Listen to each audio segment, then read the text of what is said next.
Friends नमस्कार। आज फिर आपका स्वागत है एक नए वीडियो में। Welcome to my channel learn Hindi with अर्चना।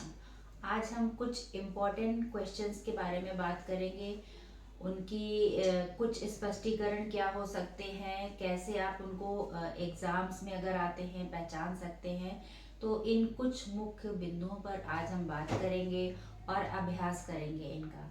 तो चलिए आज हम शुरू करते हैं वर्तनी शुद्धिकरण में कुछ प्रश्न, जिनका स्पष्टीकरण भी मैं आपको बताऊंगी ताकि आप पहचान सके कि एग्जाम में सही विकल्प क्या होगा। तो चलिए शुरू करते हैं।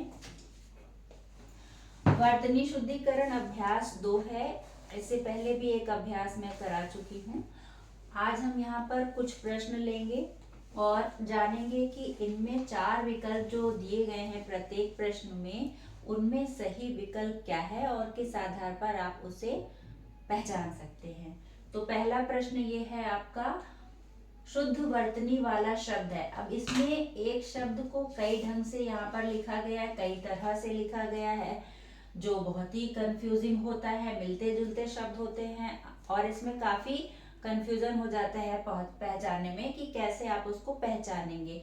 तो 4 तरह से आध्यात्मिक लिखा गया। आध्यात्मिक, आध्यात्मिक पहले विकल्प में ए में लिखा है आध्यात्मिक, दूसरे बी में आध्यात्मिक है और तीसरे सी में लिखा गया है आध्यात्मिक और डी ऑप्शन जो है उसमें लिखा है आध्यात्मिक। तो इन चारों में जो सही विकल्प है वो है आपका यह विकल्प, यानी कि विकल्प ए है जो इसमें आध्यात्मिक शब्द है। यहाँ पर बड़ा आ आता है और यहाँ पर छोटी ई की मात्रा, म से पहले छोटी ई की मात्रा लगी है। तो यह विकल्प, इस आधार पर आप इसको समझ सकते हैं कि कैसे ये लिखा गया है और सही इसका विकल्प क्या है। ठीक है, अब आते हैं दूसरे प्रश्न पर। शुद्ध वर्तनी वाला शब्द है। इसमें आप देखिए वाल्मीकि शब्द है, इसको 4 तरह से लिखा गया है, परंतु आपको क्या पहचानना है? आपको पहचानना है कि सही विकल्प क्या है या वाल्मीकि को हम कैसे सही ढंग से लिख सकते हैं। तो इसमें जो आपका ऑप्शन है सेकेंड ऑप्शन, यानी कि बी ऑप्शन आपका इसमें करेक्ट माना जाएगा, सही माना जाएगा। इसमें क्या है, बड़ी ई की मात्रा नहीं लगनी है, जो लास्ट में का है उसमें छोटी की मात्रा लगेगी। इन चारों विकल्पों में देखिए इसमें बड़ी ई की लगी हुई है लास्ट में माँ और का में। डी ऑप्शन में आप देखिए माँ पे छोटी ई की लगी है, तो ये भी गलत है। तो सही विकल्प आपका क्या है?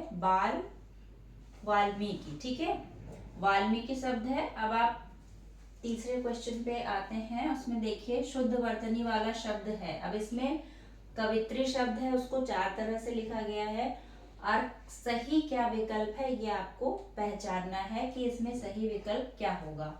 तो इसमें 4 विकल्पों में हम देखेंगे जिसमें या पे छोटी की मात्रा लगी हुई है और त्र पे बड़ी की मात्रा लगी है। तो पहला जो विकल्प है वही सही माना जाएगा इसमें, यानी विकल्प ए सही है, कव इत्री होगा।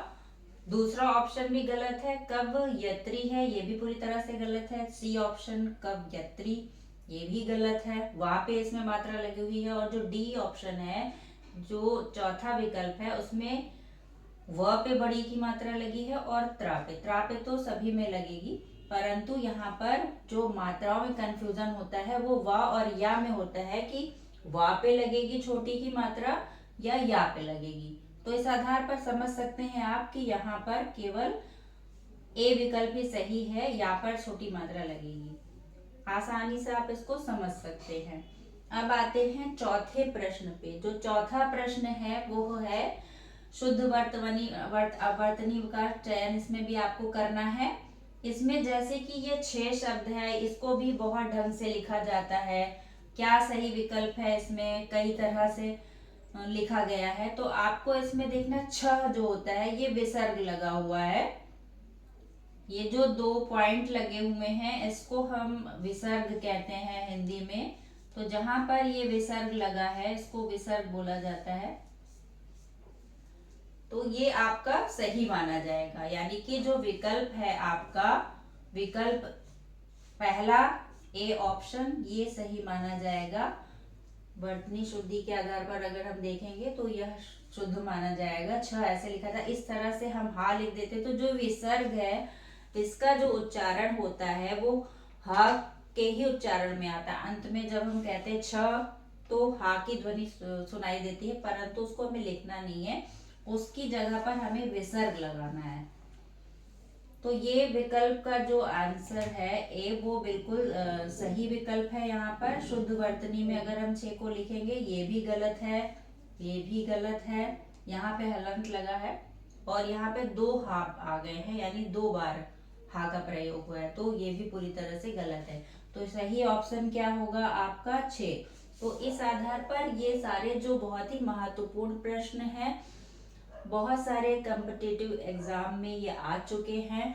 अगर आपको इनका सही विकल्प पता है तो आप आसानी से इन प्रश्नों को समझ सकते हैं और आसानी से कर सकते हैं, कोई भी इसमें आपको डाउट नहीं होगा। नेक्स्ट वीडियो में मैं फिर आपको एक नई जानकारी के साथ उपस्थित हो जाऊंगी। तब तक के लिए धन्यवाद।